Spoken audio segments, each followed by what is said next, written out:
Nah, tiba-tiba Lani ini langsung berbalik sambil matanya melotot dan tersenyum. Kalian tidak akan bisa pulang dari sini.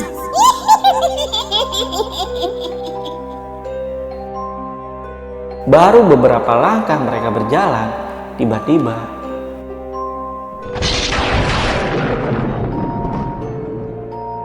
petir menyambar pohon yang ada tepat di samping Putra.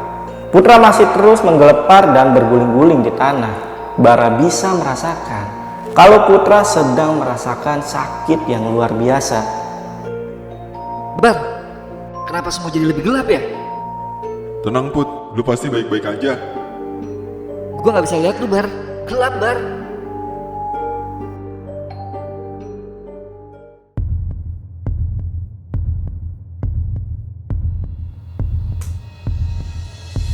Halo semuanya, kembali lagi di Lentera Malam bareng gue Jamal. Di segmen cerita horor kali ini gue akan mengangkat sebuah kisah pendakian yang udah ditulis oleh penulis bernama Lukas Priyatno. Nah, buat kalian yang mau baca versi tulisannya, gue sarankan ke kalian untuk ke akun FB-nya Bang Lukas. Dan untuk linknya gue taruh di deskripsi. Oke, kisah pendaki yang akan diangkat kali ini adalah sebuah kisah dari seorang pendaki bernama Bara Aksara saat mendaki ke sebuah gunung di Pulau Jawa bersama kelima temannya, di mana mereka bernama ini harus berjuang melawan takdir kematian sampai salah satu dari mereka harus merelakan salah satu anggota tubuhnya demi berjuang keluar dari gunung ini. Dan apakah yang terjadi dengan mereka selanjutnya? Tonton videonya sampai habis. Dan tanpa basa-basi lagi, cerita horor dimulai.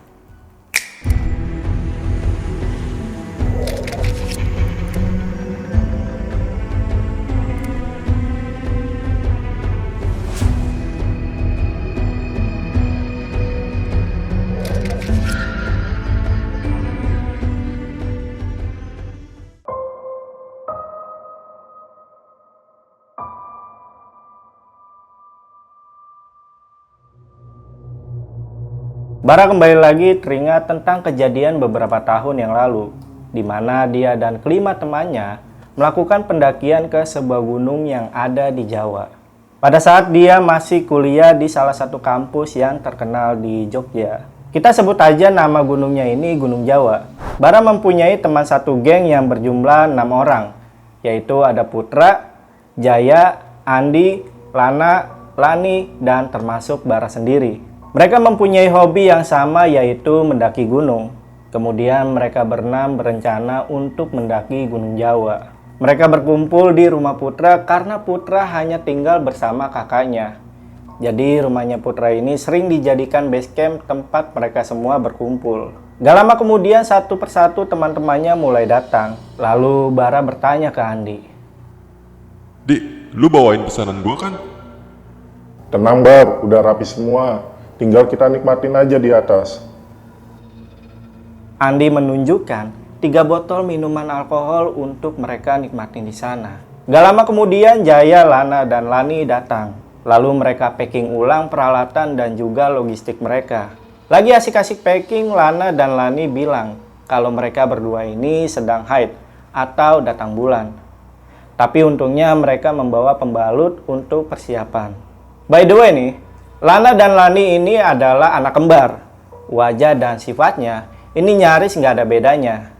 Yang membedakannya kalau Lana ini anaknya lebih manis, menurut Bara. Mereka semua akhirnya berangkat dan langsung menuju base camp Gunung Jawa. Kemudian sampailah mereka di kaki Gunung Jawa. Bara dan Jaya pun langsung mengurus si Maksi, sementara teman-temannya yang lainnya menunggu sambil bercanda-canda.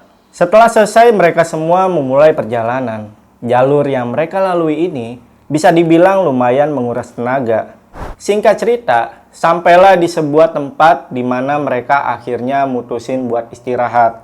Nah, lagi enak-enak istirahat nih, tiba-tiba Andi ini bilang ke teman-temannya, Woi, minum dulu nih. Pada bengong-bengong aja lu. Di sana akhirnya mereka semua meminum minuman yang dibawa sama Andi.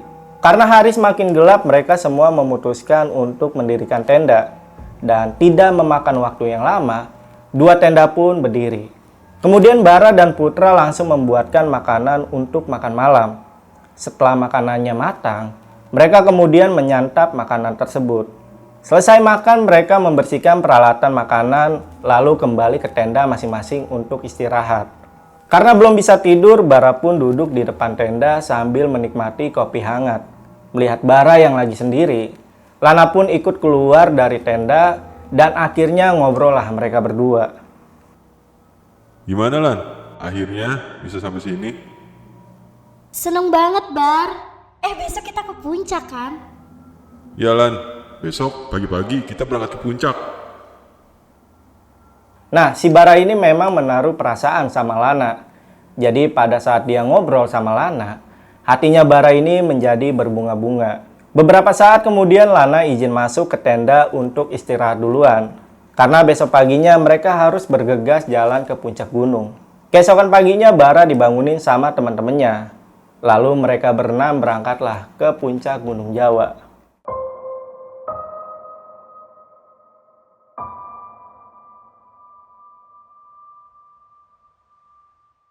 Akhirnya mereka sampai nih di puncak Gunung Jawa. Mereka disuguhi pemandangan lautan awan yang sangat cerah di puncak Gunung Jawa.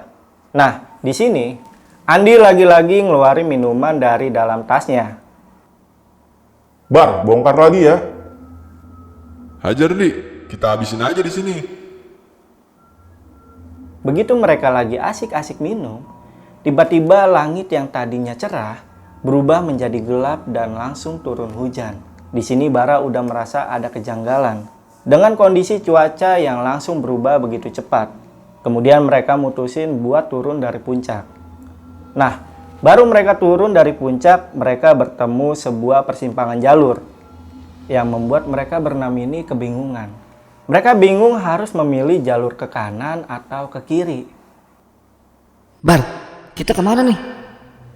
Gak tahu nih Put, kok gue bingung ya? Tadi udah dikasih tanda belum sih? Udah kok, gue yang kasih tanda berdua sama Andi. Padahal tadi pas berangkat, Jaya sudah memberi tanda menggunakan tali berwarna merah yang sudah diikat ke sebuah pohon. Tapi anehnya, mereka tidak menemukan tanda tersebut. Lama berunding, akhirnya mereka sepakat untuk membagi 3 rombongan. 2 rombongan pergi mencari tanda tersebut, dan 1 rombongan lagi menunggu di persimpangan jalur. Bara nugasin Putra sama Andi untuk mencari ke jalur sebelah kanan. Sedangkan dirinya bakal mencari ke jalur sebelah kiri. Lalu Jaya, Lana, dan Lani ini ditugaskan Bara untuk menunggu di persimpangan jalur. Mereka pun akhirnya mulai berpencar. Singkat cerita, beberapa saat kemudian mereka balik lagi nih ke tempat semula, ke persimpangan jalur yang tadi. Karena mereka tidak menemukan tanda apapun. Mereka lagi-lagi bingung harus memutuskan lewat mana. Perdebatan pun terjadi di antara Bara dan juga Putra. Bara meminta berhenti sejenak untuk berpikir. Karena jika sedang tersesat di gunung, alangkah baiknya untuk berhenti sejenak. Tapi berbeda dengan Putra yang ingin langsung melanjutkan perjalanan, dikarenakan stok makanan mereka yang sudah mulai menipis. Akhirnya Jaya, Lana, dan Lani memilih untuk mengikuti Putra. Sedangkan Bara menurunkan egonya dan mengikuti keputusan dari Putra. Kemudian Putra memimpin perjalanan, Bara mengikuti dan berjalan paling belakang. Mereka berenam mulai berjalan lagi menyusuri hutan yang lebat.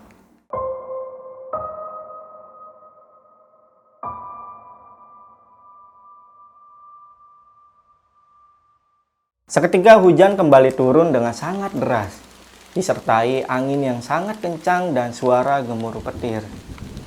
Suasana semakin mencekam ketika langit sudah semakin gelap.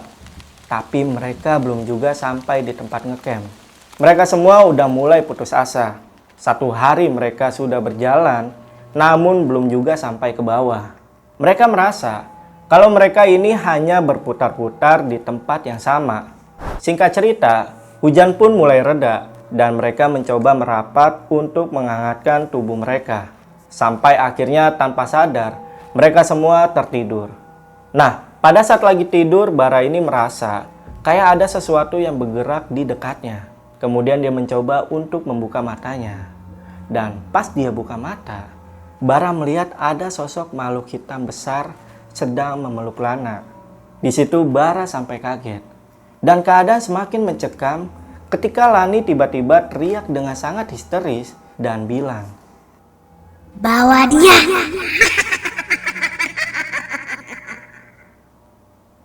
teriakan dan tawa Lani seakan menggema di tengah hutan, sampai membuat Bara ini ketakutan. Seketika Putra, Andi, dan Jaya terbangun, dan mereka hampir kabur melihat kondisi Lana dan Lani. Tapi Bara langsung menahan mereka. Kemudian Lani tiba-tiba berdiri. Bara pun spontan menarik kembali tubuh Lani untuk kembali duduk. Tapi usahanya tidak semudah itu. Tenaga Lani tiba-tiba menjadi sangat kuat, sampai membuat Bara ini terpental. Lalu Bara meminta ketiga temannya untuk sama-sama membantunya. Dan dengan susah payah, akhirnya Lani berhasil mereka kendalikan. Sekarang tinggal Lana yang masih dipeluk oleh sosok makhluk hitam besar dan bertaring. Bara pun mencoba berkomunikasi dengan makhluk tersebut. Tolong, lepaskan kawan kami. Makhluk besar itu hanya diam dan tetap memeluk Lana yang sedang tidur. Dan tiba-tiba Lani kembali teriak. Jangan harap kami akan melepaskannya. Dia akan kami bawa.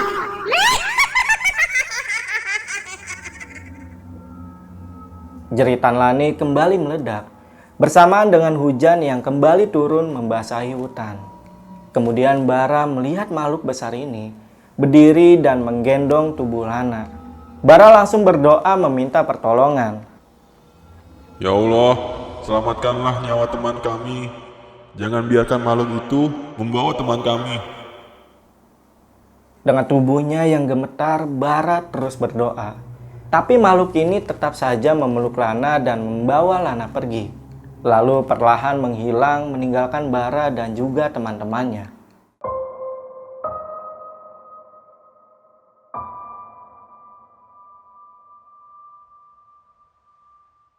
Bara masih menangis sambil menyebut nama Lana berkali-kali. Begitu pula dengan ketiga temannya. Mereka menangis sambil memegangi Lani yang masih berontak. Sosok yang ada di badan Lani sampai tertawa kegirangan. Begitu Lana menghilang dibawa oleh makhluk tersebut. Lalu Bara mendekati Lani. Lani, istighfar. Jangan mau kamu dikuasai makhluk ini, Lani. Tapi Lani cuma tertawa dan tanpa sadar, tiba-tiba Bara menampar wajah Lani. Di situ Lani langsung terdiam dan ketika suasana menjadi hening. Akhirnya mereka menyandarkan tubuh Lani ke sebuah pohon. Lalu Bara mencari sebuah wadah untuk menada air hujan untuk mereka minum. Karena persediaan air mereka sudah tidak ada lagi. Bar, terus kita gimana nih? Gue juga nggak tahu, Put. Harus gimana lagi? Setelah itu mereka berempat cuma bisa diam dan gak bicara apa-apa lagi. Sampai akhirnya mereka semua tertidur. Singkat cerita paginya Bara terbangun. Lalu dia ngelihat teman-temannya ini masih pada tidur. Dan dia kaget. Begitu melihat ada Lana yang lagi tidur di samping Lani. Bara langsung berdiri dan ngecek wadah air yang sudah dia buat tadi malam. Dan wadah air yang dia buat semalam ternyata masih ada. Dalam hati Bara bertanya-tanya. Apa semalam cuma mimpi ya? Tapi kalaupun semalam cuma mimpi, kenapa wadah air yang gua buat semalam masih ada di sini? Bara masih bingung dengan kejadian semalam. Bara kemudian mengambil air dari wadah tersebut dengan menggunakan daun lalu meminumnya. Kemudian Bara membangunkan kelima temannya dan memberikannya air untuk mereka minum. Bara, aku lapar. Sabar ya, habis ini kita turun. Nanti aku buatin nasi goreng buat kamu. Bara menjawab sambil tersenyum ke Lana.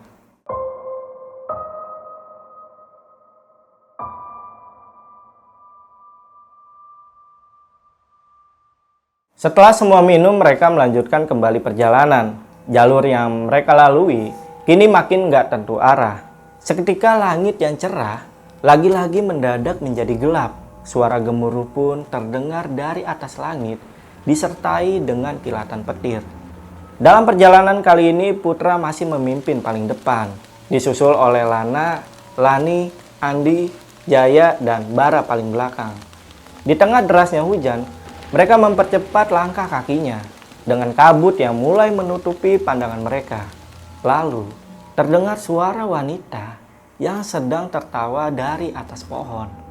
Bara melihat Lani yang berada di depan Jaya dan Andi tiba-tiba menghentikan langkahnya. Dan seketika Lani berdiri sambil mematung. Di sini Bara melihat kalau ada yang aneh nih sama si Lani. Dan Andi yang berada tepat di belakang Lani seperti sedang ketakutan. Sementara Putra dan Lana yang berada paling depan, mereka berdua terus jalan ke bawah. Nah, tiba-tiba Lani ini langsung berbalik menghadap mereka bertiga sambil matanya melotot dan tersenyum. Kalian tidak akan bisa pulang dari sini. Bara langsung kaget melihat Lani yang mengalami kesurupan, seperti yang dia lihat di dalam mimpinya semalam. Andi yang jaraknya paling dekat dengan Lani sampai jatuh ke belakang dan dia mulai panik ketakutan. Bara melihat di depan, sudah tidak ada lagi Putra dan Lana. Mereka hilang di telan kabut yang menyelimuti hutan. Melihat tingkah Lani yang semakin gak terkendali, Bara langsung menubruk Lani sampai terjatuh. Dia lalu menampar kedua pipi Lani berulang-ulang kali dan menyuruhnya untuk istighfar. Namun Lani ini malah semakin berontak. Bara kemudian meminta pertolongan Andi dan Jaya karena tenaganya udah hampir habis. Andi dan Jaya langsung memegang kedua tangan Lani. Dan di situ Bara membaca doa supaya makhluk yang ada di tubuh Lani menghilang. Dan beberapa saat kemudian, Lani pun kembali tenang. Setelah sadar, Lani ini seperti orang yang kebingungan karena dia nggak ingat apa yang sudah terjadi pada dirinya. Akhirnya mereka berempat langsung bergegas menyusul Lana dan Putra yang udah jauh di depan. Mereka berempat pun kembali berjalan. Kali ini Andi yang paling depan, sedangkan Bara membantu Lani untuk berjalan dan Jaya berada paling belakang. Hujan masih belum berhenti dan malah turun semakin deras. Mereka semakin kelaparan karena mereka belum makan sama sekali dari kemarin. Di depan Bara melihat ada dua orang yang lagi duduk di pinggir jalur. Tapi dia nggak bisa ngeliat dengan jelas karena pandangannya ketutup sama kabut yang sangat tebal. Mereka kemudian berjalan menghampiri kedua orang tersebut. Dan ternyata mereka adalah Putra dan Lana yang lagi duduk menunggu mereka berempat. Kalian kemana aja? Kok baru sampai? Ada insiden sedikit, Put. Kita istirahat dulu ya di sini. Kasihan Lani, dia kelelahan. Mereka berenam kembali duduk merapat dan menghangatkan badan. Mereka sudah tersesat selama 2 hari dan belum juga sampai di bawah kaki Gunung Jawa.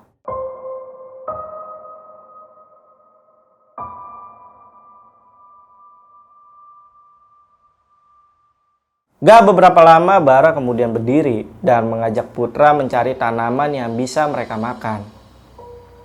Ayo Put, yang lain tunggu di sini. Jangan kemana-mana. Bara dan Putra langsung jalan menyusuri hutan.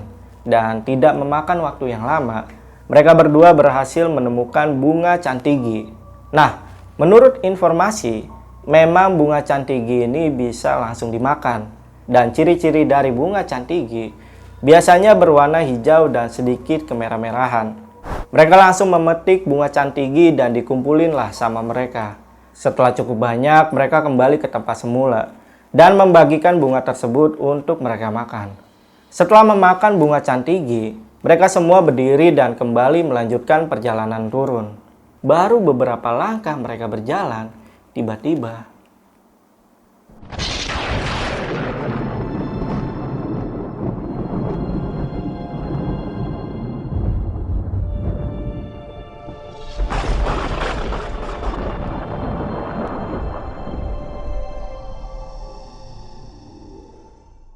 petir menyambar pohon yang ada tepat di samping Putra. Pohon itu sampai kebakar dan untungnya apinya langsung mati karena kondisi yang masih hujan. Mereka melihat Putra udah terpental jauh ke depan, sampai dia ini guling-guling ke bawah. Bara pun langsung lari menangkap Putra dan begitu melihat kondisi Putra, kondisinya udah semakin parah. Bara melihat matanya Putra sampai melotot menahan kesakitan. Kedua tangannya menutup telinganya dan darah mengalir dari kedua tangan Putra melalui sela-sela jari tangannya. Tolong, sakit! Sakit! Put, lu kenapa Put? Lu nggak apa-apa kan? Suara rintihan Putra membuat Bara ini panik dan gak tahu harus berbuat apa lagi. Putra masih terus menggelepar dan berguling-guling di tanah. Bara bisa merasakan kalau Putra sedang merasakan sakit yang luar biasa. Bar, kenapa semua jadi lebih gelap ya? Tenang Put, lu pasti baik-baik aja. Gua nggak bisa lihat lu, Bar. Gelap, Bar. Hujan menjadi semakin deras, kemudian petir kembali menyambar dan membuat pohon yang berada di belakang Jaya seketika tumbang dan menimpa dirinya. Jaya pun langsung ambruk seketika. Lana dan Lani yang terkejut sampai teriak dan menangis sejadi-jadinya. Andi langsung bergegas menolong Jaya dan mengangkat batang pohon yang menimpa tubuhnya. Darah keluar dari kepala Jaya dan terus mengalir. Dan di situ Jaya sudah tidak sadarkan diri. Entah apa yang sedang menimpa mereka hari itu.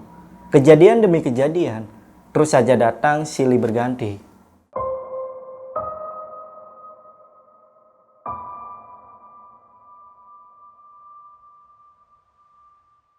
Akhirnya Bara meminta Andi untuk memapah Jaya dan dia membantu Putra untuk berjalan karena Putra tidak bisa melihat lagi. Kita harus cepat-cepat keluar dari tempat ini. Dengan langkah yang terseok-seok, mereka berjalan turun ke bawah dan menembus lebatnya kabut yang menutupi jarak pandang mereka. Hujan mulai reda dan langit pun mulai semakin gelap. Di depan Bara melihat ada sebuah saung atau pendopo. Mereka lalu memutuskan untuk istirahat di saung tersebut. Nah, saungnya ini terlihat seperti sebuah tempat persinggahan sementara karena ada tempat yang cukup untuk mereka berenam istirahat. Bara lalu membaringkan Putra dan dia juga membantu Andi untuk meletakkan Jaya di samping Putra. Nah, di saung itu, Bara juga menemukan ada beberapa kayu kering yang mungkin sengaja ditinggal sama pemiliknya. Kemudian Bara langsung membuat api kecil untuk menghangatkan tubuhnya dan juga teman-temannya. Mereka berempat kemudian berkumpul di dekat api unggun yang sudah menyala. Bar, aku mau pulang. Sabar ya Lan, besok pagi kita pulang. Kamu berdoa terus ya. Bara mencoba menenangkan Lana dan juga yang lainnya. Kemudian Bara menyuruh semuanya untuk istirahat. Dan mereka pun segera membaringkan tubuh mereka masing-masing. Sedangkan Bara menjaga teman-temannya di samping api unggun. Semakin malam cuaca dingin semakin menusuk hingga ke tulang. Bara pun sudah mulai kelelahan. Dia pun memperhatikan kelima sahabatnya. Ada perasaan menyesal dan menyalahkan dirinya sendiri karena dia sudah membawa minuman keras yang akhirnya mereka semua terkena imbasnya.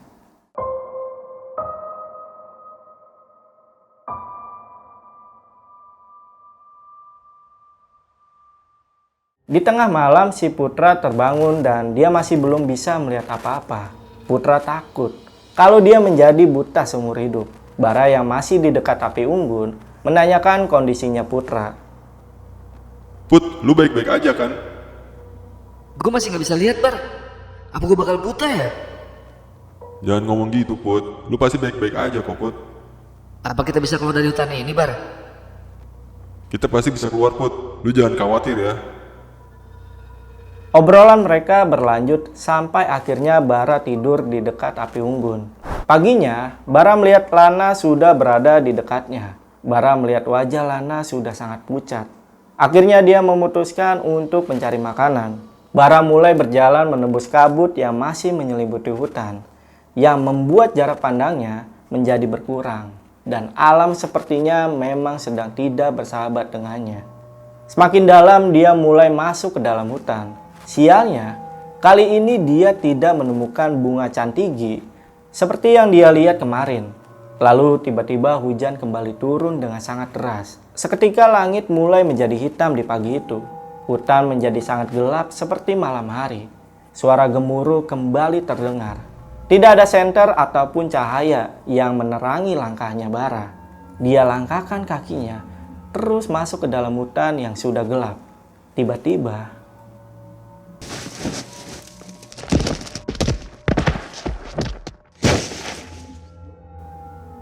Bara terperosok ke dalam jurang yang sangat dalam. Dia mencoba meraih akar-akar pepohonan dengan menggunakan kedua tangannya. Bara pun berhasil menggapai akar pohon dan kini dia menggantung di bibir jurang. Bara merasakan sakit pada jari-jari tangannya dan dia tidak merasakan kakinya menyentuh apapun yang entah seberapa dalam jurang itu. Dengan sisa tenaga dia raih akar-akar yang lainnya dan memanjat kembali ke atas. Sampai dia menemukan sebuah bongkahan batu besar yang bisa dijadikan istirahat untuk sementara waktu. Lalu dia berbaring di sana. Seketika dia terbayang wajah ibunya. Ya Tuhan, andai aja aku nggak bisa selamat, tolong sampaikan padanya bahwa aku sangat menyayanginya. Bara menangis di tepian jurang sambil membayangkan wajah ibunya. Lalu beberapa saat kemudian, dia mendengar suara gemuruh dari atas jurang. Kabut yang begitu pekat membuat Bara tidak bisa melihat apa-apa. Dia hanya bisa merasakan getaran dari dalam tanah. Suara itu semakin lama semakin mendekat ke arahnya. Sambil berbaring, Bara terus menatap ke atas. Batu-batu kerikil berhamburan menerpa wajahnya. Dan tiba-tiba, Bara melihat ada sebuah batu besar yang jatuh tepat berada di depan matanya.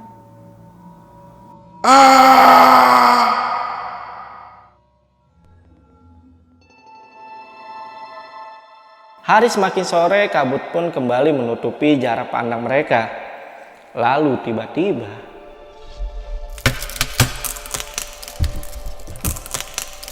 Putra!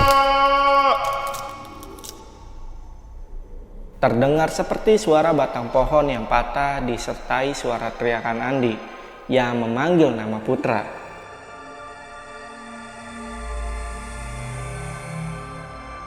Tetapi Bara menyuruh mereka menenangkan pikirannya terlebih dahulu. Kemudian Andi menjelaskan pada mereka sambil meneteskan air mata. Ini semua salah gua. Andai aja gua nggak kepleset, Putra nggak bakal jatuh ke jurang. Andi bertumpu dengan kedua lututnya dan matanya masih menatap ke arah jurang yang sudah diselimuti oleh kabut tebal.